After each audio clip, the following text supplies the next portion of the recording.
Bienvenidos, bienvenidas a Conversaciones en la Asesoría General de Gobierno. Hoy vamos a hablar un poco de bicontinentalidad, de geopolítica, de soberanía, de recursos naturales.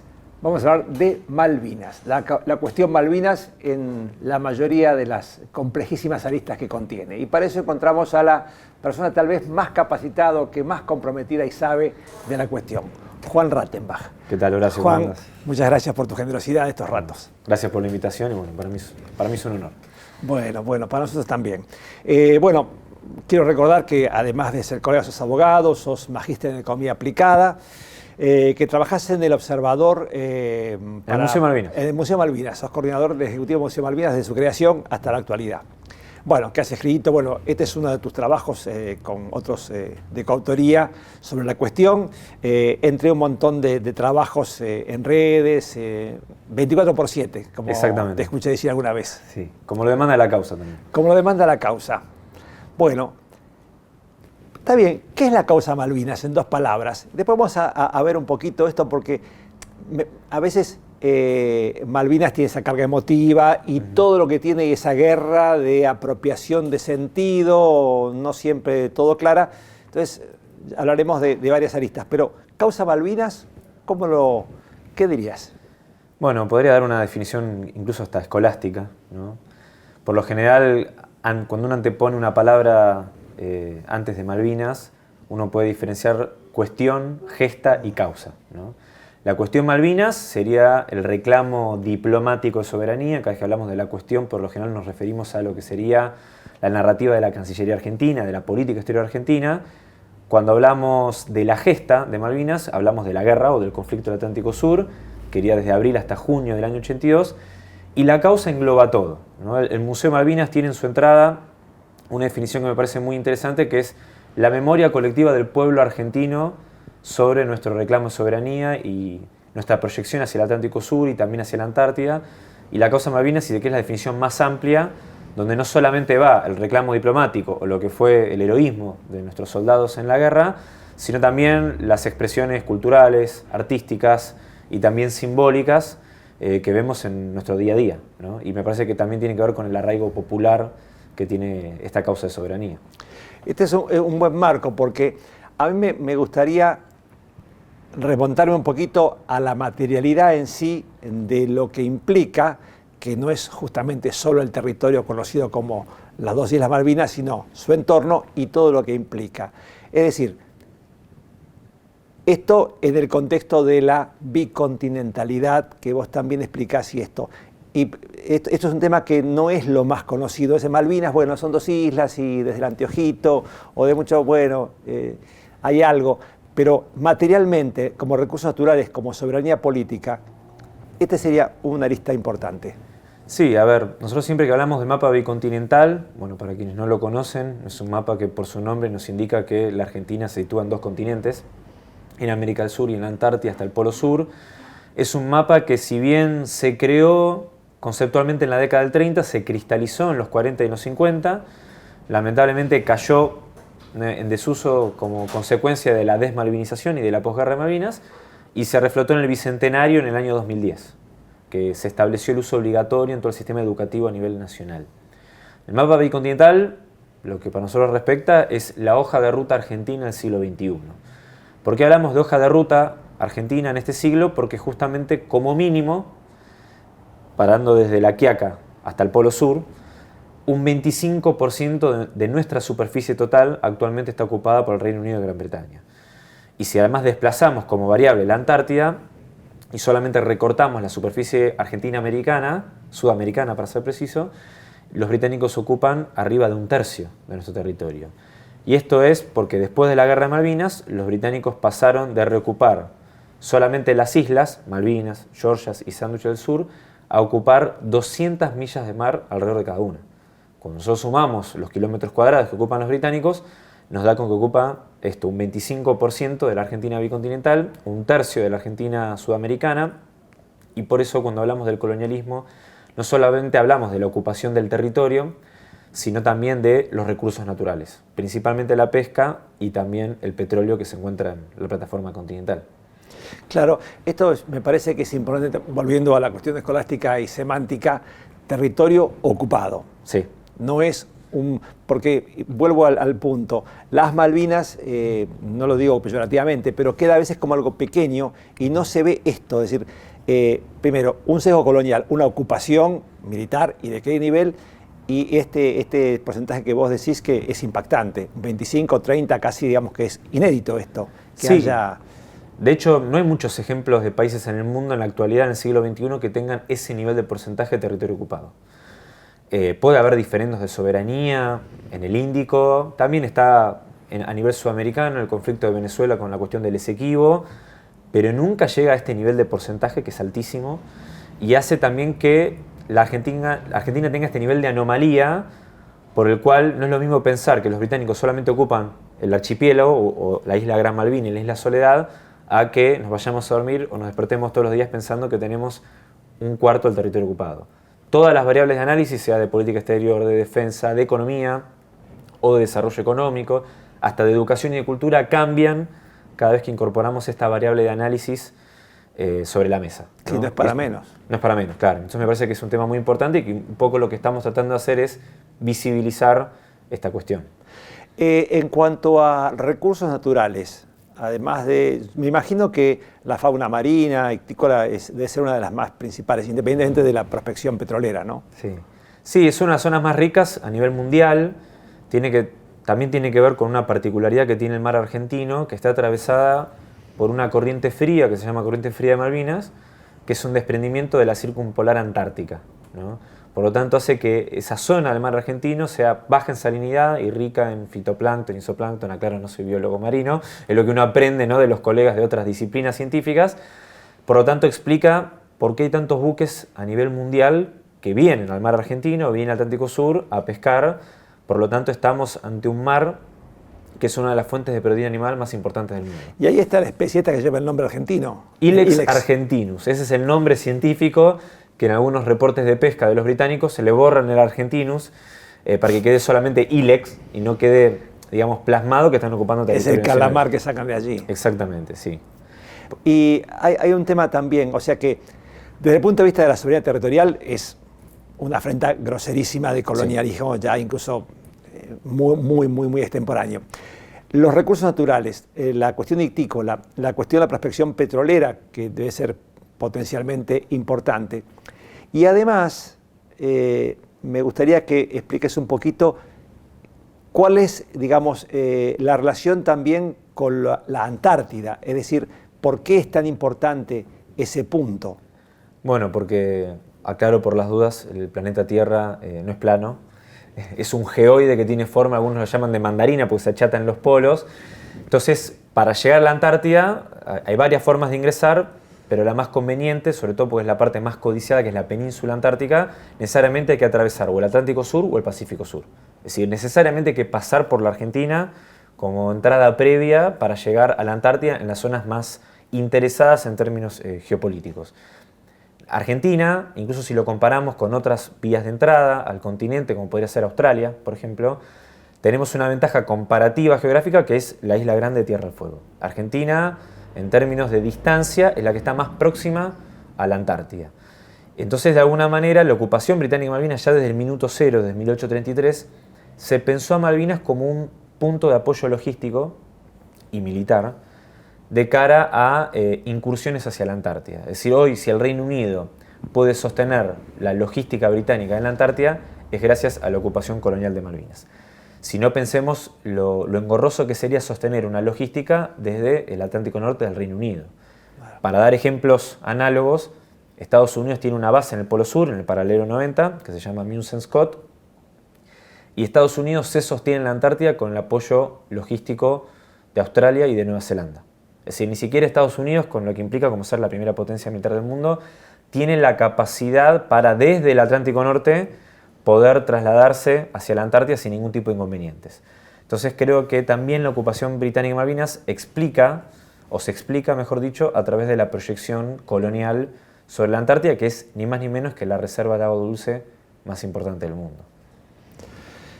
Da un poco de escalofríos escucharlo de esta manera. O no, yo quizás lo que estamos tratando de proponer es no caer en una, si se quiere, una cascada pesimista, sino todo lo contrario, porque esto hay que complementarlo con el acuífero guaraní que se encuentra en el noreste argentino, sino ser conscientes de nuestra territorialidad, de nuestra soberanía y pensarnos a futuro.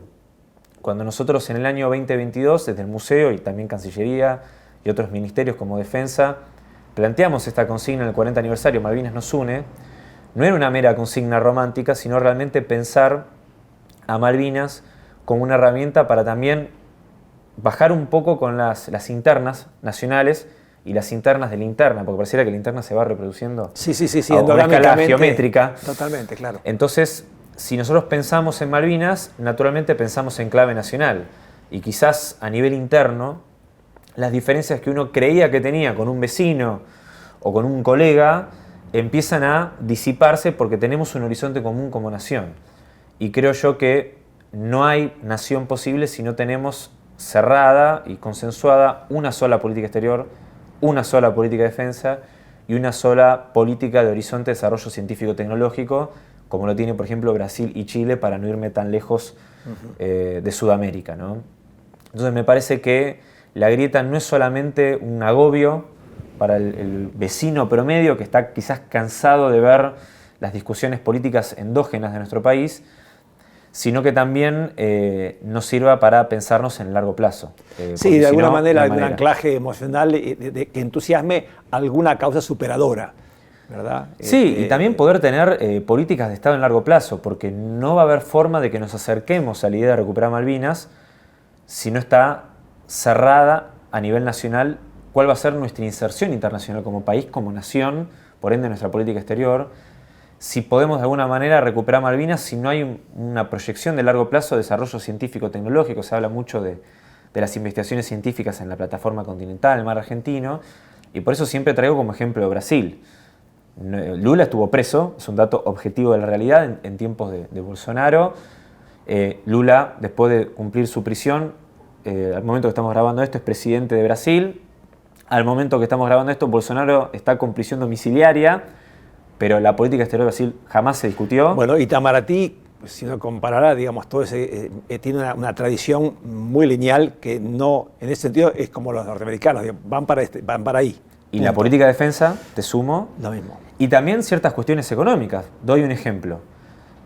Cuando fue el conflicto de Rusia y Ucrania en el 2022, instaron y presionaron para que Brasil se sumara a los países de sanciones económicas a Rusia, y fue Bolsonaro el que dijo, de ninguna manera, nosotros dependemos del fertilizante de Rusia, no nos vamos a sumar a estos boicots. Es decir, tiene un nivel de autonomía muy, muy fuerte Brasil. Sumo también los litigios judiciales con la red social X o Twitter, con Elon Musk. Sí, la fue acción muy judicial, fuerte. Claro. O también medidas concretas como decir, bueno, si Apple quiere exportar el iPhone a Brasil, tiene que venir con el cargador. Si el iPhone no viene con el cargador de celular, el iPhone no ingresa a Brasil. Sí. Entonces, digo, para no irnos tan lejos con ejemplos más exóticos, tenemos un vecino sudamericano que, a pesar de que tiene una grieta muy fuerte a nivel interno, basta con ver las noticias de Brasil, que hay unas diferencias muy fuertes, la política exterior se mantiene, la política de defensa y también su apuesta a desarrollo científico-tecnológico. Claro. Sí, nosotros, por ejemplo, a ver, corregime, tenemos un reclamo histórico de Manuel Moreno del 33, más o menos, en la época de Rosas, que ha sido una gran continuidad. Sin embargo, hay ciertos interregnos, podemos hablar de los por ahí tristemente famosos tratados Roca-Runciman, Foradori Duncan 1, Foradori Duncan 2, como se lo ha llamado. El Mondino ¿Qué implicó todo eso? Digamos, ¿cuál es la línea y cuál es el rompimiento? Bien, yo creo que el reclamo de soberanía de Malvinas es una política de Estado en largo plazo, en términos, si se quiere, como objetivo estratégico, y está en nuestra Constitución Nacional, tiene hasta mandato constitucional.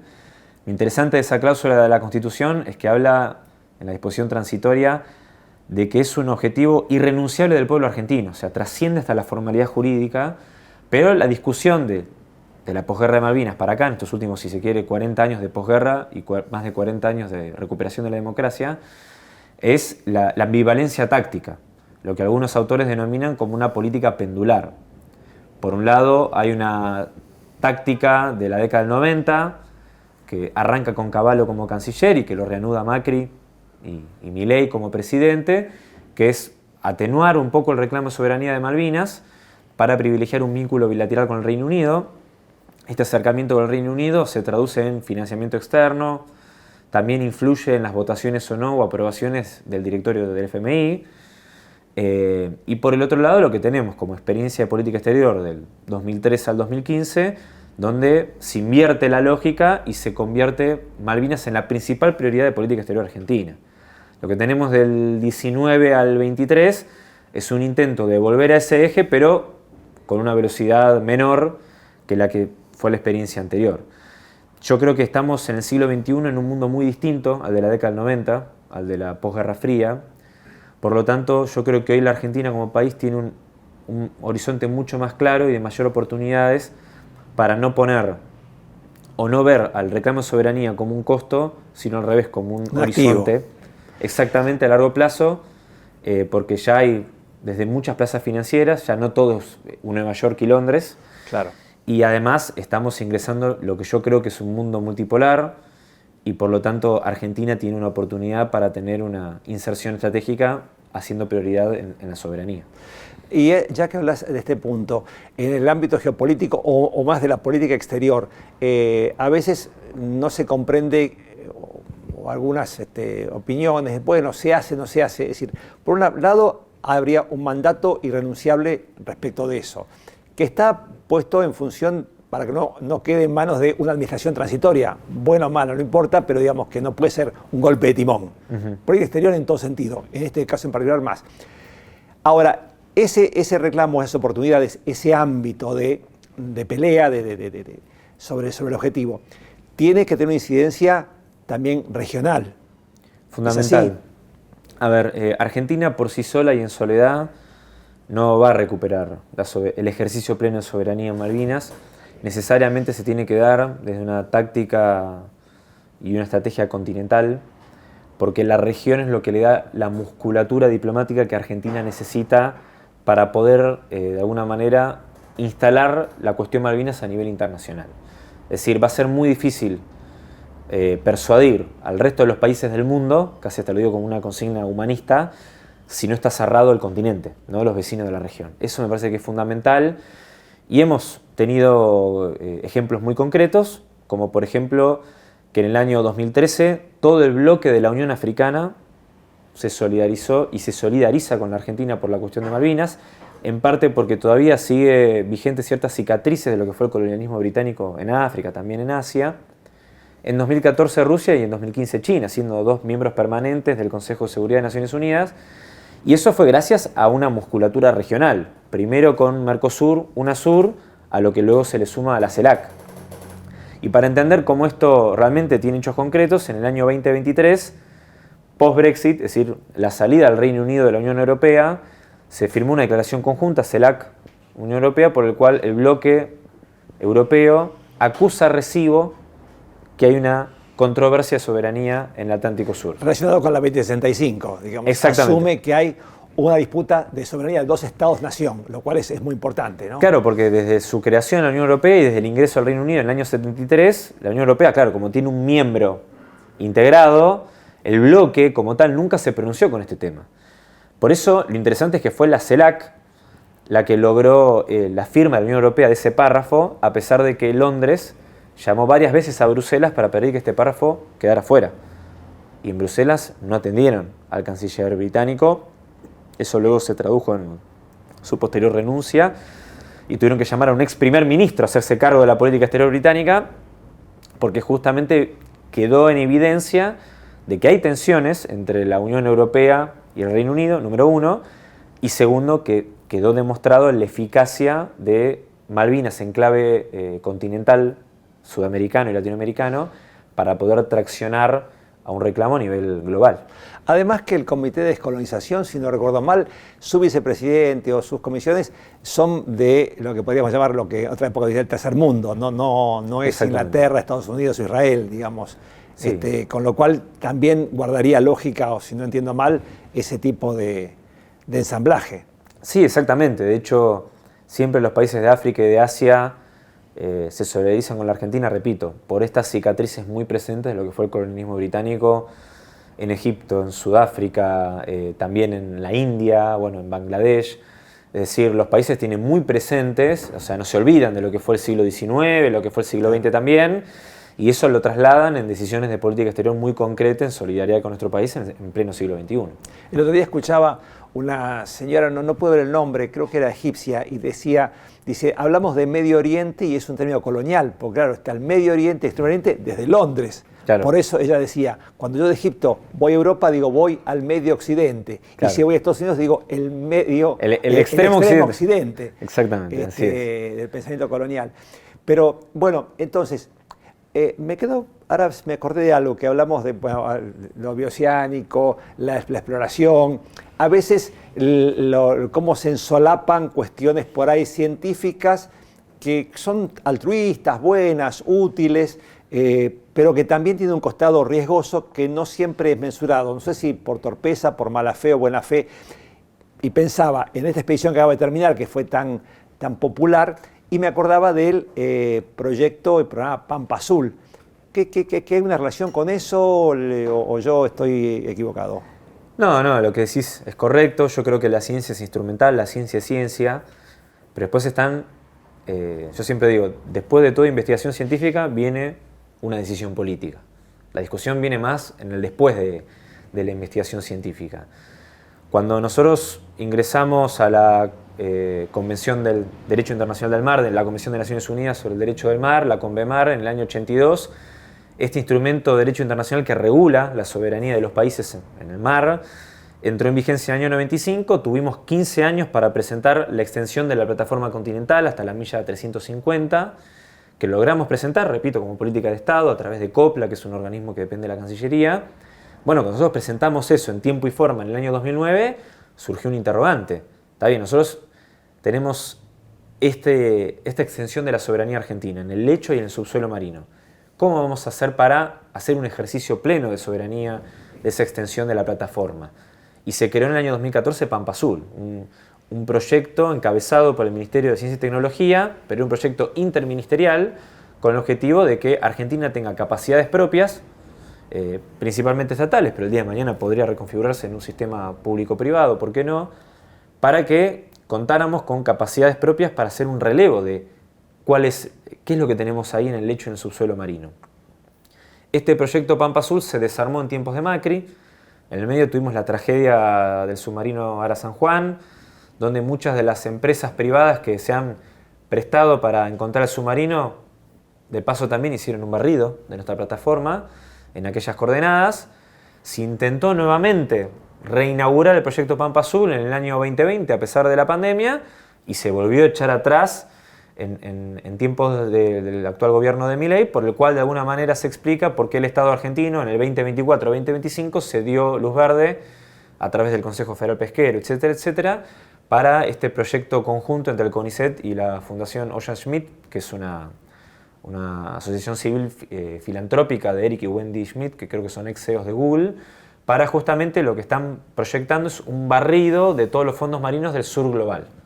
Vienen de Chile, del Pacífico Sur, están ahora en la Argentina y Uruguay y van a seguir en Sudáfrica, en el Índico, etcétera, etcétera. Yo creo que esa investigación, en términos hasta incluso de política internacional, hubiera sido inevitable, salvo que fuéramos, permítame la metáfora, una Corea del Norte en América del Sur, cosa que jamás Argentina lo fue. Pero la pregunta es, ¿qué vamos a hacer con nuestro lecho y subsuelo marino? ¿Qué vamos a hacer con nuestro mar? Yo lo que planteo, y planteé en una nota que publiqué en OCIPEX, es simplemente que hay tres modelos posibles. El modelo del Partido Republicano de Estados Unidos, que plantea hacer de Argentina una especie de Potosí de recursos naturales, donde nosotros veamos cómo de alguna manera se llevan nuestros recursos sin ningún tipo de valor agregado. El modelo del Partido Demócrata de Estados Unidos, que plantea de Sudamérica una especie de territorio de reserva del Atlántico Norte y convertir de toda América del Sur un gran santuario, el Atlántico Sur, el Amazonas. Y estos dos modelos que vienen... Esa tiene la ventaja de sonar más romántica. Claro, exactamente. En términos de resultados, lo que plantean desde el Atlántico Norte es que nosotros seamos... No gastemos. Sujetos pasivos de nuestro propio territorio. que nosotros no podamos intervenir nuestra propia espacialidad en términos geopolíticos. La tercera posición, por llamarlo de alguna manera, tiene que ver con una visión soberana de nuestro propio territorio. Es decir, que podamos generar una explotación de nuestros recursos con sostenibilidad ambiental y que sea para el desarrollo económico de nuestro país. Entonces yo creo que hacer de la plataforma continental argentina un extractivismo de hidrocarburos o convertirlo en un santuario marino de reserva para, si el día de mañana pasa algo negativo en el Atlántico Norte, nosotros lo que estamos planteando es esto, una mirada de explotación de nuestros recursos con mirada de soberanía y con desarrollo nacional y que de alguna manera sirva para dirimir estas deudas pendientes que tenemos del retorno de democracia para acá, que tienen que ver con la cuestión del empleo y nuestra calidad de vida y también erradicar estas cosas que nos duelen a nosotros, que tienen que ver con la pobreza, con el hambre, etcétera, etcétera.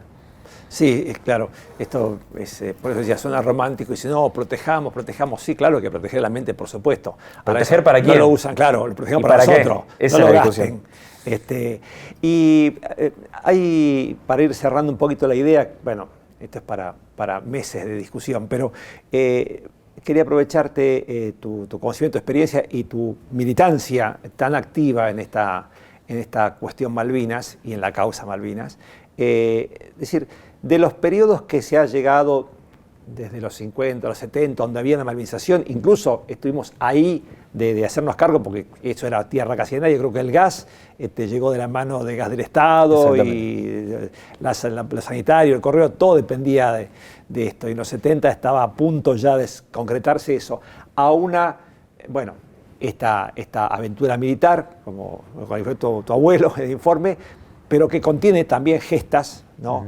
No gestas como para tapar los problemas, sino el heroísmo que sin duda existió en muchos lados y la nobleza de la causa, y después la desmalvinización, esa crueldad a la que fue sometida, sobre todo los que volvían, tantos suicidios, tanta desidia, que eran tratados prácticamente como convictos, donde no podían conseguir ni trabajo.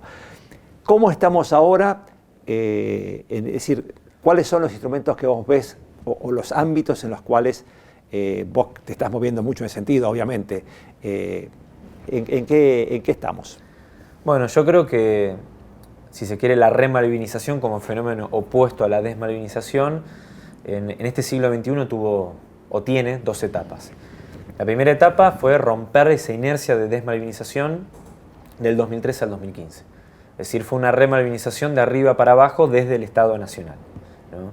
Y que de alguna manera recogió el guante de lo que fueron los centros de veteranos, incluso también en menor medida las bandas de rock y los sindicatos y las hinchadas de fútbol, quienes sostuvieron la llama de la causa Malvinas en los 80 y los 90, que fueron 20 años muy duros en cuanto a ese tema.